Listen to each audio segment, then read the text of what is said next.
Los libros de Primera y Segunda de Reyes. Aunque nuestras Biblias son dos libros separados, originalmente fueron escritos como un libro que cuenta una historia unificada que continúa del libro de Samuel que le antecede. Así que David ha unificado las tribus de Israel en un solo reino, y Dios prometió que de su linaje vendría un rey mesiánico que establecería el reino de Dios sobre las naciones y cumpliría las promesas hechas a Abraham. Entonces, el libro de Reyes cuenta la historia de la larga línea de reyes que vinieron después de David, y ninguno de ellos estuvo a la altura de la promesa. De hecho, ellos llevan a la nación de Israel a la ruina. El libro está diseñado para tener 5 movimientos principales. La historia comienza y termina enfocada en Jerusalén. Primero con el gobierno de Salomón y la construcción del templo, y luego, en esta última sección, termina con la destrucción de Jerusalén y el exilio de Israel a Babilonia. Y las 3 secciones centrales están compuestas por la historia que nos lleva a esa tragedia. Y explican cómo Israel se dividió en 2 reinos rivales, cómo Dios trató de prevenir la corrupción de Israel enviando a los profetas, y cómo el exilio se convirtió en la inevitable consecuencia del pecado de Israel. El libro inicia con 2 capítulos acerca del traspaso del reino del anciano David a su hijo Salomón. Y las últimas palabras de David a Salomón son muy similares a aquellas de Moisés y Josué y Samuel al pueblo. Es un llamado a permanecer fieles a los mandamientos del pacto y a permanecer leales solo al Dios de Israel. Pero las palabras de David parecen un poco huecas, porque luego David y Salomón se ponen a conspirar de cómo van a consolidar este nuevo reino a través de una serie de asesinatos políticos. No es un buen inicio. El momento más brillante de Salomón es cuando le pide a Dios sabiduría para guiar a Israel, e incluso completa el sueño de David de hacer un templo para el Dios de Israel. Aquí la historia se detiene y describe con detalle el diseño de este templo. Justo como en el diseño del tabernáculo en la Torá, tenemos mucho oro y joyas, e imágenes de ángeles y árboles frutales. Todo este simbolismo hace eco del jardín del Edén. Es el lugar en donde el cielo y la tierra se encuentran, donde mora la presencia de Dios con su pueblo. Pero en cuanto Salomón termina el templo, toma una horrible decisión y el reino se desmorona. Él empieza a casarse con las hijas de otros reyes, cientos de ellas, para hacer alianzas políticas. Y luego, él adopta a los dioses de esas mujeres e introduce su adoración en Israel. Luego, Salomón acumula enormes cantidades de riquezas y organiza un ejército gigante. Incluso instituye el trabajo de esclavos para todos sus proyectos de construcción.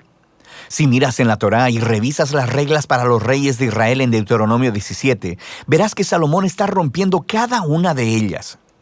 Así que para el tiempo de su muerte, Salomón se parece más a Faraón, el rey de Egipto, que a su propio padre.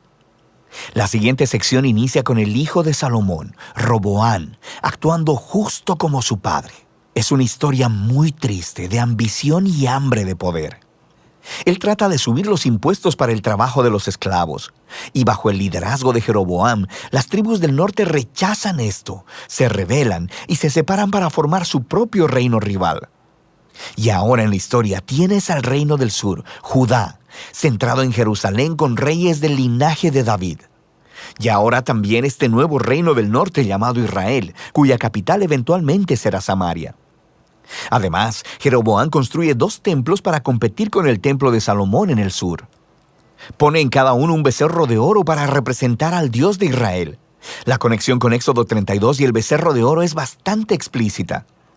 A partir de este punto, la historia va de un lado para otro, de norte a sur, trazando el destino de ambos reinos. Cada reino tuvo alrededor de 20 reyes consecutivos, y conforme se nos presenta cada rey, el autor evalúa su reinado según algunos criterios.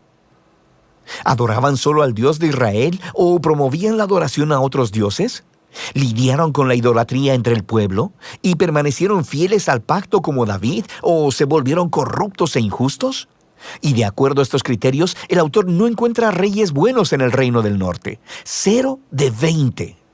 Y luego, en el reino del sur, Judá, solo 8 de 20 obtienen una calificación positiva, lo que se conecta con otro gran propósito del libro, que es introducir el rol de los profetas, figuras clave en la historia de Israel. En la Biblia, los profetas no eran adivinos, sino que hablaban en nombre del Dios de Israel y desempeñaban el rol de guardianes del pacto, lo cual significa que condenaban la idolatría y la injusticia tanto de los reyes como del pueblo. Ellos le recordaban constantemente a Israel de su llamado de ser luz a las naciones, de que debían obedecer los mandamientos de la Torá. Así que los profetas retaban a Israel a que se arrepientan y que confíen en su Dios. En estas secciones centrales, para cada rey, Dios levanta profetas para pedirles cuentas. Los profetas más prominentes son los del norte. Elías y su discípulo Eliseo están justo ahí en el centro del libro. Elías era un profeta rústico, viviendo en el desierto, y su archienemigo era el rey del norte, Acab, y su esposa cananea Jezabel. Juntos habían instituido en Israel la adoración al dios cananeo, Baal.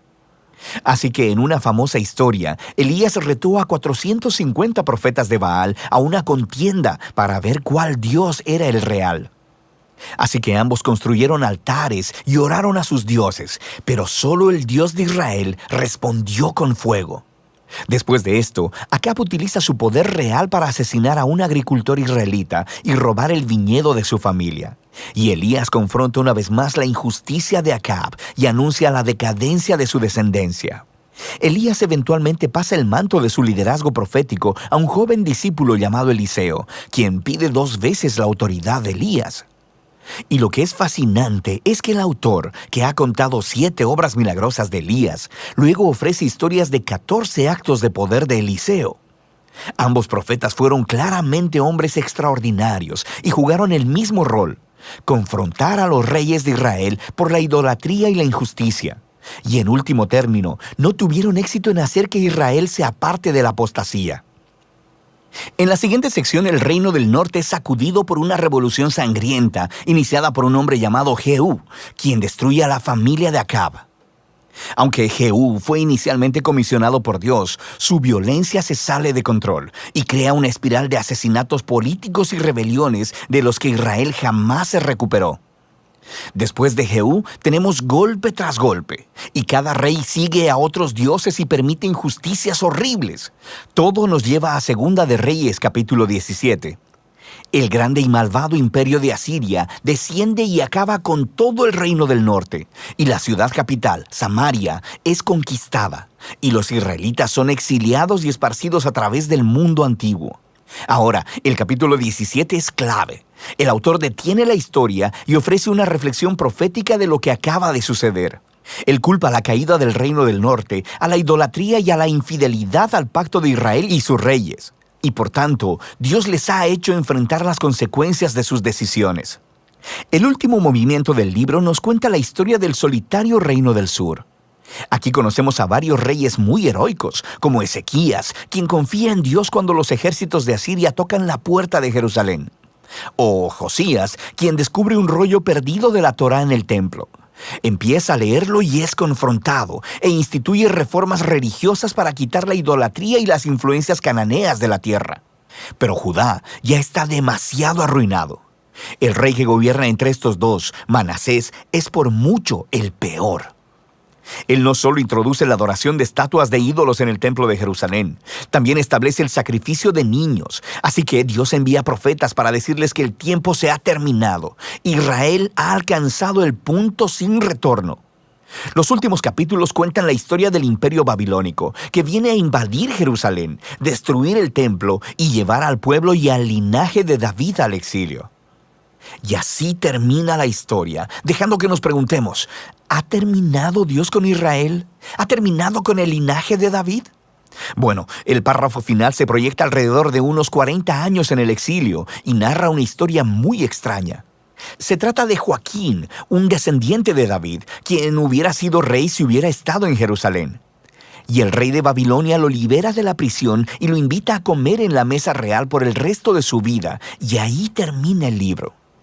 No es mucho, pero es una historia que da un rayo de esperanza en que Dios no ha abandonado al linaje de David. Ahora, la pregunta es, ¿cómo Dios cumplirá sus promesas a Abraham y a David? ¿Cómo bendecirá a las naciones y traerá el reino mesiánico? Y para responder a esas preguntas, debes leer la sabiduría de los libros proféticos. Pero por ahora, ese es el libro de Reyes.